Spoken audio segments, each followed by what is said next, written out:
Setelah gempa menyusul gelombang tsunami dan sempat dilaporkan gelombang tsunami di kawasan Samalanga, Aceh Utara mencapai ketinggian hingga 10 meter. Korban yang tewas akibat sapuan gelombang tsunami inilah yang kemudian banyak ditemukan. Di antaranya di sepanjang jalan atau ada beberapa jenazah yang menyangkut di pohon atau pagar di Aceh Utara, juga jalur komunikasi yang masih sulit bahkan untuk menghubungi koresponden kami di sana.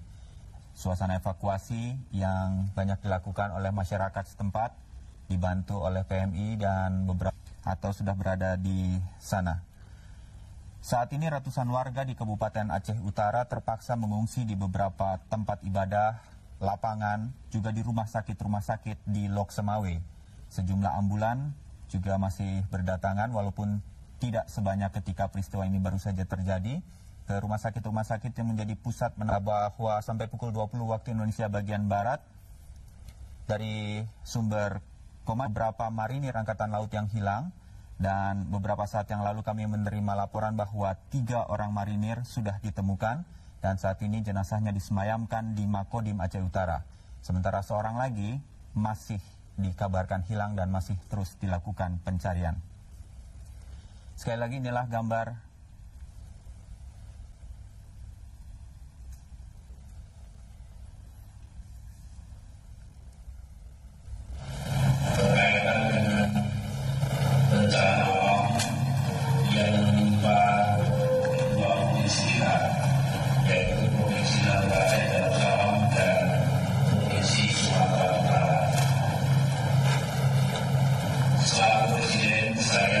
saat ini.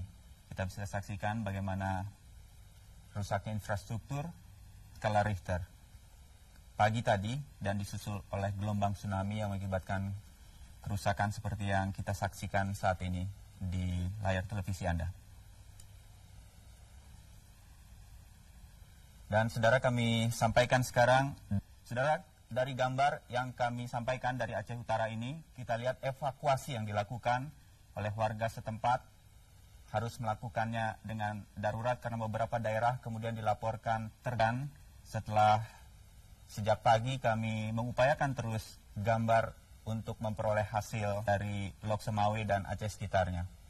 Kebanyakan korban kami mendapatkan kabar dibawa ke rumah sakit Cut Mutia di sana. Masih kita saksikan semua serba darurat dilakukan oleh warga setempat atau mungkin dikhawatirkan terjadi. Sampai pukul 20 waktu Indonesia bagian Barat kami sampaikan bahwa di Aceh, air di Banda Aceh, ketinggian air naik lagi setelah sebelumnya sempat menyurut.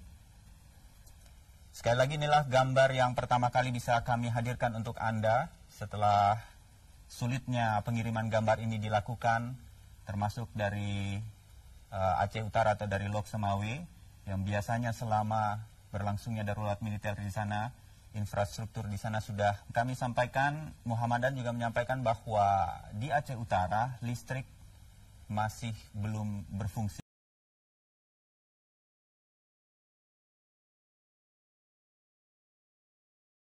Para pengungsi berada jalan, dan ini adalah posko PMI pertama yang mengumpulkan mayat-mayat yang berasal dari sungai yang mereka terbawa arus dari desakan arus tsunami dari pantai yang jauhnya sekitar hampir 5 km.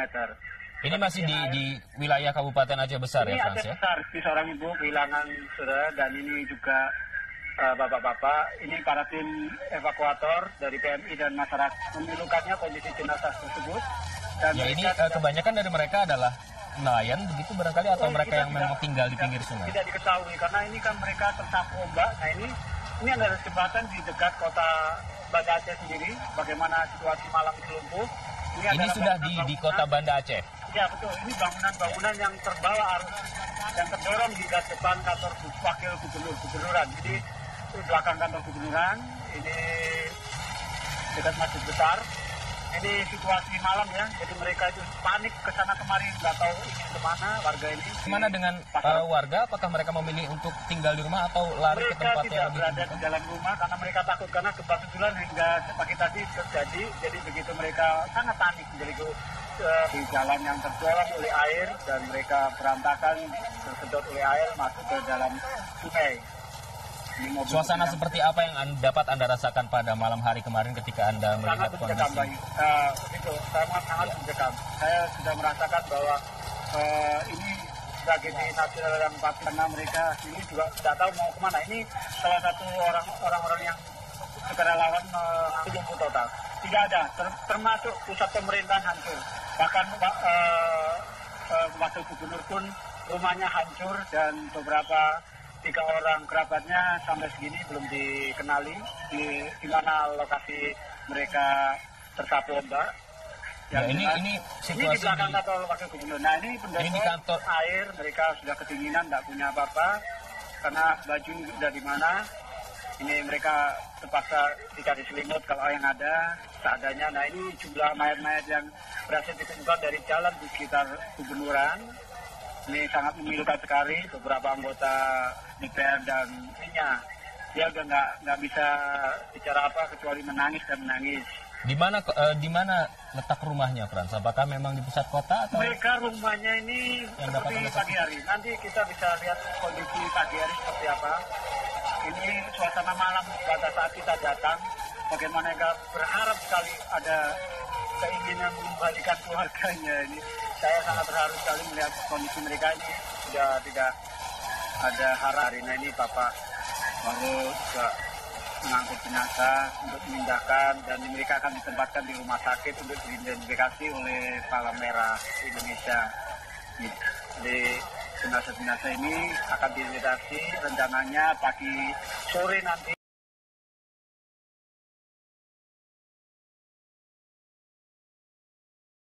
Untuk menjangkau kota ini adalah dengan pesawat udara, tetapi jenisnya juga harus helikopter, karena bandara di Melaboh saat ini juga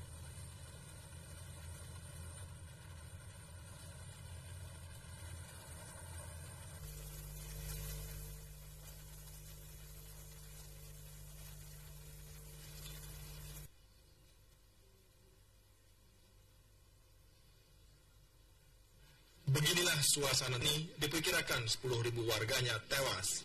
Jumlah penduduk yang tewas ini paling banyak dari semua kota yang terkena tsunami di Nanggro. Gambar ini diambil hanya 1 jam setelah gelombang tsunami melanda Melaboh. Para penduduk yang tidak berhasil menyelamatkan diri terlihat bergelimpangan di sudut-sudut kota. Bahkan sesosok tubuh juga sempat rekam kamera yang tergantung di kawat listrik.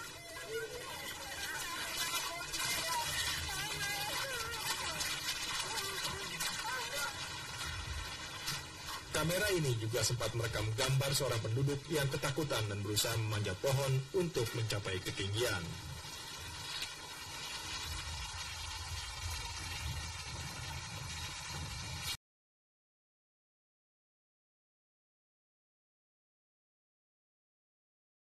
Capai 10.000 jiwa. Ya, jadi petugas-petugas terutama dari Batalion Riders yang berhasil menyelamatkan kota itu, jadi mereka seperti terlihat gambar tadi sore kan, mereka dikeluarkan oleh satuan-satuan rider yang mengomanduin masyarakat yang masih sehat untuk mengeluarkan teman-teman yang berada di dalam gedung untuk keluar dari gedung itu, dan mereka supaya menjauhi. Jadi mereka harus dibawa menuju daerah yang lebih tinggi untuk mendapat survive gitu, karena mereka tidak memiliki pakaian-pakaian yang lebih tebal. Sebenarnya ada bagus gambar-gambar tentang bagaimana masyarakat keluar dari gedung dan mereka sangat-sangat trauma dan sangat-sangat menyedihkan dengan kondisi yang compang-camping karena air yang begitu dahsyat. Itu yang diupayakan oleh satuan-satuan kita yang masih hidup atau masih bertahan di beberapa wilayah. Dan beberapa wilayah yang tinggi di Melaboh seperti pabrik penebangan kayu yang berada di dekat-dekat hutan itu digunakan masyarakat untuk evakuasi, dan mereka mendirikan tenda maupun mengisi barak-barak penebangan kayu yang bisa ditinggalin. Ini sangat memprihatinkan karena kita membutuhkan selimut tebal untuk mereka dan baju untuk anak-anak yang sudah tidak memiliki baju ganti, dan mereka sendiri tidak tahu mencari kain dari mana itu. Baik. Nah, jadi ini kota pelabuhan Melaboh dari atas. Nah ini rekan-rekan satuan radar mengevakuasi. Ini 1 hari setelah tsunami melanda, setelah evakuasi terjadi. Nah ini seorang prajurit nyari anaknya bersama istrinya. Bagaimana itu, seperti sedih lah pokoknya melihat kondisi kota ini. Jadi ini pemulihan oleh Komandan Redars untuk meminta masyarakat ikut membersihkan jalan supaya kalau ada bantuan atau apa, jalur itu bisa dilalui oleh kendaraan ataupun melempar bantuan pun bisa tepat itu di jalan raya itu. Memang cukup strategis lah pola-pola yang kita sangat berterima kasih pada aparat-aparat kita yang bekerja dengan baik dan mengerti kondisi lapangan yang sangat-sangat traumatik dan seperti ini. Ya ini keluarga-keluarga yang berada di tepi laut, mereka setelah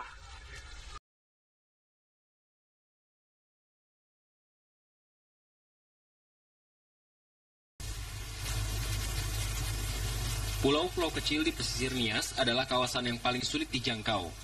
Gambar dari ketinggian ini menunjukkan Pulau Bunga. Di sini, tepatnya di Kecamatan Afulu, sebanyak 50 kepala keluarga belum diketahui nasibnya. Sementara di Pulau Asu, yang terkenal dengan gelombang yang menjadi daya tarik bagi para peselancar profesional, terdapat sejumlah penginapan. Sampai sekarang, belum diketahui berapa korban dan kerugian yang timbul.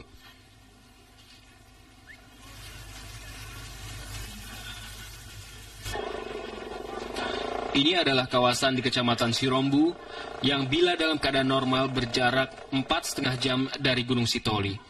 Di sini 7 orang meninggal sementara 1 orang hilang. Karena beratnya medan dan sulitnya jalur darat ditempuh, bantuan belum juga datang. Untuk bertahan hidup, warga terpaksa mengais reruntuhan rumah mereka untuk mendapatkan apa yang dapat dikonsumsi. Mereka juga berusaha mencari sisa-sisa harta benda yang mungkin dapat ditemukan. Menurut penuturan warga, ketika bencana itu terjadi, 26 Desember lalu, ombak besar setinggi 2 meter bergulung menerjang apa saja yang ada. Untuk seluruh Kabupaten Nias sendiri, sedikitnya 75 orang tewas. Yop Yakob melaporkan dari Nias, Sumatera Utara.